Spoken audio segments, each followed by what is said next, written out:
All right. Today, I want to talk about something that is an interesting topic, and that is how charter captains and guides can fish year round if they're willing to do three things. I've been working with charter captains and guides and all sort of operations on the saltwater for almost 15 years now. And I know that some of you are in businesses where seasonality is a real thing. So if you run a water park and it gets cold in the winter, nobody's going to the water park. Or if you run a water sports business and you're in a market like Destin where it's tourist based and the water's got to be warm enough to get in.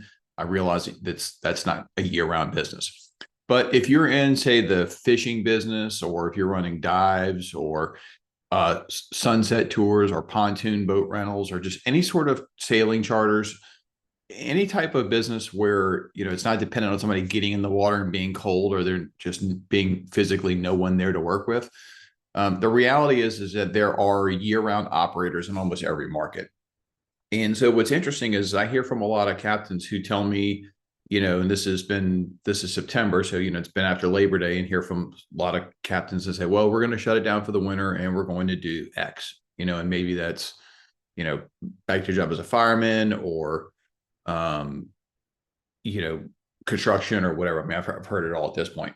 And the interesting thing is that they've decided that, it's an off season and they're not going to work through it. And every time I ask them, I said, well, are there people in your market who do it full time? And the response is always yes, but, and there's always a but behind it, but they're a bigger organization, but they've been here around, but he got a big book of business, right? There's always a but. And so what I want to talk today is about, if you want to be full-time in the business and if you want to fish year round or charter year round, there are basically three things that you have to do if you want to get rid of the but out of your vocabulary. And the first thing starts with mindset. And I understand, I'm self-employed. I started my own business 20 years ago. So I understand that, there's this fear and anxiety when you open a business to decide if, is it going to be able to support your family? Is it going to be able to do what you want? So everybody that's self-employed goes through that, and captains and charter guides are no different. But what I want to encourage you to think about from a mindset standpoint is just deciding that if you really want to work full time, if you are, you love what you do, you want to do it full time, you have to, number one, just decide that that's what you're going to do, because that decision to do it is going to inherently force yourself to go take all the actions that you need to go to get it done. Versus if you, from a belief standpoint, if you believe that you're in a seasonal market and, you're not going to be able to be year round, well, guess what? The minute things get slow, the minute somebody says, well, the economy's this, and, I just saw a post on a group that I'm in and they're like, oh, the marina's deserted. It's been like that all year. The economy's terrible. Well, guess what? You can believe all that and try and manage your life based on what you hear, negative news and negative beliefs, or you can decide that, you're going to do everything in your power to influence the outcome and push your way forward and get through that period where maybe you don't quite know how it's going to work, how you're going to get there, but you have to kind of believe that you can and that you will. And so making a decision from a mindset standpoint is really the first thing, and I have a mentor that I work with, and she's really big on talking about visualizing the thing that you want. And then when you visualize that thing that you want, and that becomes your reality, that then you just can't help but take actions to make that reality come true.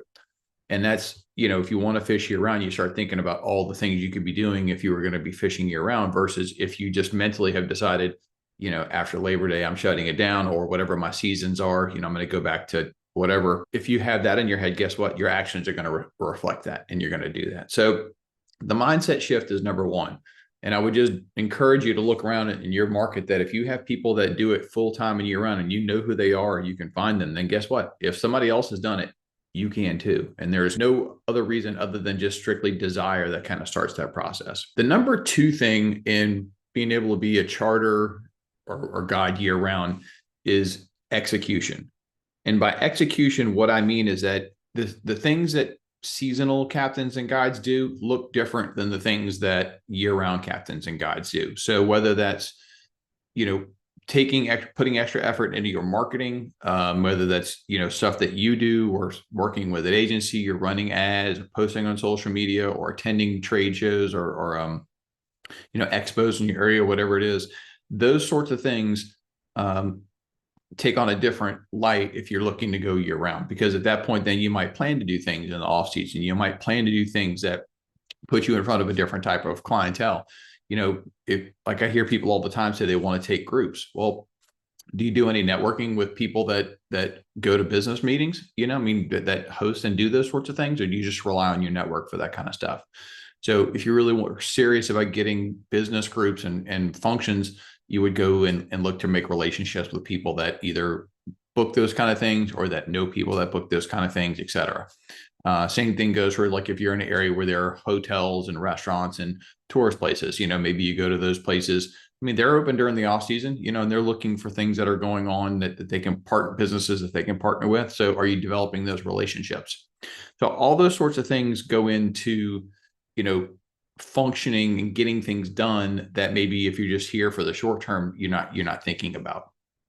And I even take it a step further with execution. We think about marketing, because the reality is that I don't care where you are. I will bet you $100 right now that if whatever area you're in, even when you think things are dead or slow, that there are still people searching, going to Google and searching for a charter or a tour or whatever you operate in your area. I guarantee you, even in the most tourist heavy places like Myrtle Beach and, Destin and Galveston, where all I hear is, well, the tourists are gone. Well, guess what? There's still an ungodly amount of people looking for charter trips. Are they snowbirds? Maybe. Are they locals? Maybe. Are they still going to pay for a trip? Yes.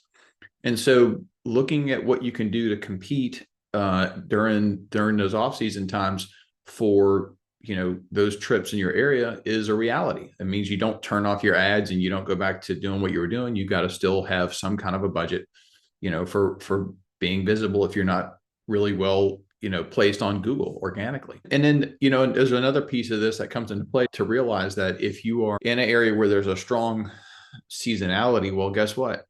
There are a lot of people in that market who think maybe like you thought in the past. So then when there's an off season and things are dead, they're going to shut it down. Well, if you are the type that's going to commit to year-round advertising, what would you think your advertising budget's going to do when it gets to the off season? Stop and think about it for a minute. So if during the busy season, you're competing with, say, 200 or 300 other people in your market for activity, and then when you get to the off season, maybe you're competing with 5 to 10 people, what should that mean? You get a greater share of the market. You get a greater share of the activity. You have less competition. Your ads should perform a little better than they would when it's competitive. I have a client of mine that's probably the most shrewd, successful business person that I know. And it just means successful in terms of runs a really good business that functions without him on a daily basis. Really good strategic moves at different times, especially pivotal moments when there are decisions to be made. And I remember that he told me once, he said, when everybody else is shutting down and getting quiet and running for the hills, I want to do more. I want to spend more. I want to work more. I want to do more. And because it's during that time that I can go in and put my foot on their throats, because when things are busy or things are quiet, when people are not sure if things are going to work, if you're the one that's saying, let's go do whatever, let's go do this, everything's great, the water's fine, you will be the one that gets more attention, because people who are looking for an experience, a charter trip, a guided expedition, whatever, people are looking for an experience. They want fun.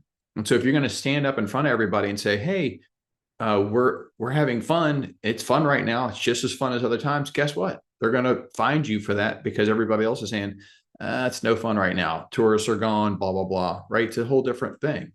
I'll give you a quick story. Florida last year got rocked with hurricanes, and I had a couple of clients contact us and they said, hey, we need to get back on the water quickly, but the news is bad and the tourists are not coming, and people are like, oh, we can't come to this area because it's just destroyed. Well, that's a real thing. And I get that. But what we had to do is, the suggestion I had is that we need to go on their websites and put a big message up at the top that says, we're open and the water's beautiful.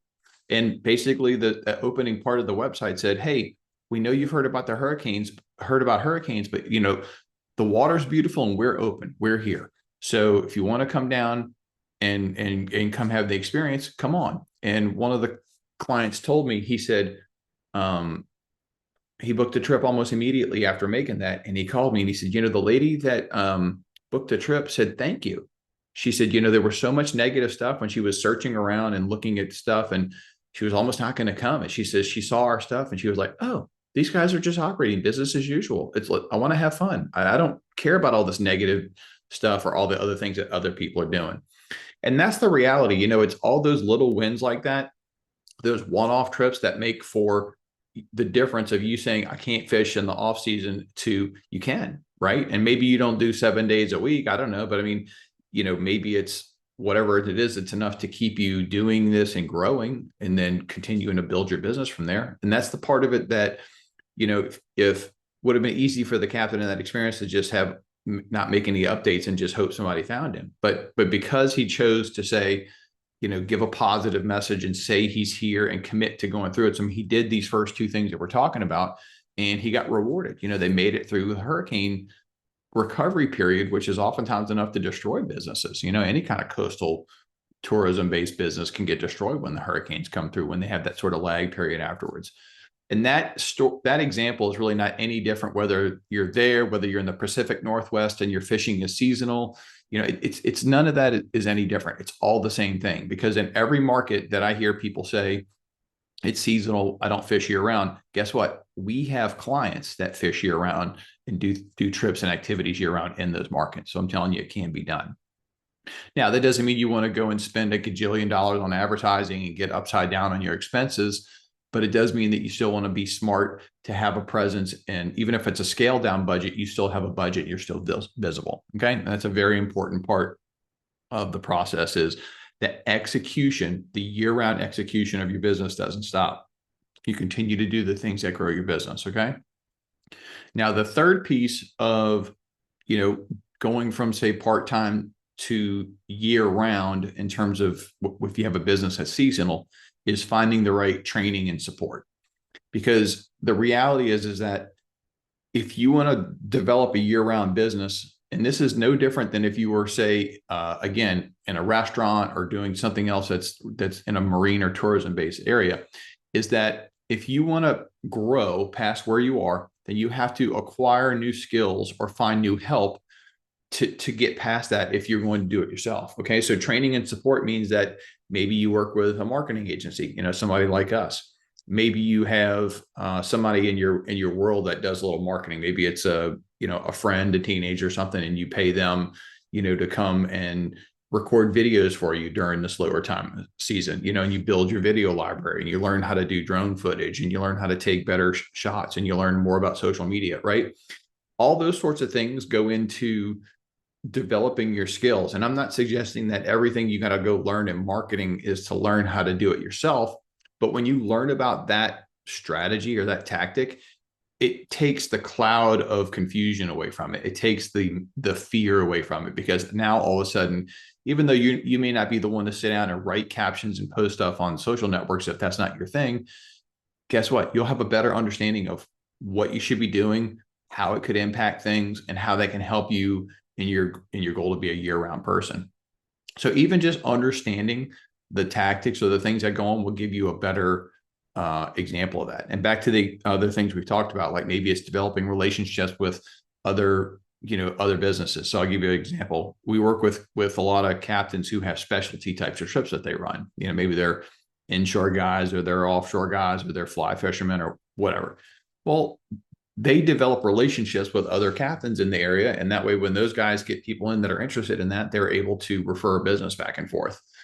Even that kind of thing can run, especially if they find somebody who's doing it year round. And again, busy year round. Well, that's an easy kind of referral partnership. It could be hotels, it could be restaurants, it could be you could be using the off season to go find influencers, take influencers on your out on the water and show them what you do. And we have one captain in the Northwest who, got an influencer on their boat and wound up in the top 3 things to do video, and just had like a massive influx of people looking at what they were doing because, they got featured with somebody who was looking for a friendly face and, didn't want to compete with everybody else going on in there during the busy part. So that's a good example of another, off-season activity. So finding that extra help it's easier when you're not, doubles or running 3 trips a day during the summer season. So there are certain things that are easier when it's quiet to do versus when it's just balls to the wall and you've got 100 things going on. The other part of that, I want to encourage you is that in almost every industry, I've been around in almost 20 years of doing this, almost every industry has coaching and courses and programs and things that you can take as part of, if you want to learn about running a business. Well, for whatever reason, the charter industry has been kind of run by Amish farmers, I think, in terms of the training and support that's out there. And so one of the things that we've built over the last year and a half is we've built a full training program designed to help, charter operators grow their business. And so the program is not specifically designed for new captains who want to go full-time. This is not, to exclude like larger operations. This is just simply the training is sort of it's a growth pattern, growth cycle to take you from sort of foundations into acquiring new customers and into working those customers and nurturing. So it's a 3-step process that we've built and laid out that we've used for years. But the training kind of walks through each stage of that. And so no matter where you are in your business, whether you're new and just starting out, you may be thinking about getting a website built, or you've been at it, you're looking to go full time, or maybe you're full time and you're looking to add more boats, or maybe you've got a larger operation and you are, trying to decide how to grow and scale that. There's something in that training for you at every stage. And that's something that I'm really proud to have offered and bring to the community, because I know a lot of you come in and you're confused and you're struggling to understand like what's the right thing for you. You've heard advice from marketing people that don't necessarily deal in the charter space a lot. And so, does this apply to us? Does this not apply to us? What do we do? And so that's one of the things I've been working on, is creating this community of education and support so that captains and guides and charter operators can get the help and support they need to grow their business, because at the end of the day, I love the water. I love getting out of the water. I love seeing what our good clients do to instill a love of the water for the next group of people. I don't really get so fired up about taking hardcore fishermen out on the water to do stuff, but I really get excited about introducing families, kids, people who are new to fishing or water-based experiences, because if they will create, help spread that love of the water, they'll want to protect the resources and just have a native love for what's out there and protect it. And that's what we're really trying to do here, is help spread that so that everybody feels as strongly about protecting the environment, protecting the natural resources and enjoying them, and having that as, core memories. I have tons of core memories with my father, with my grandparents, with my own kids, with my wife, with my friends.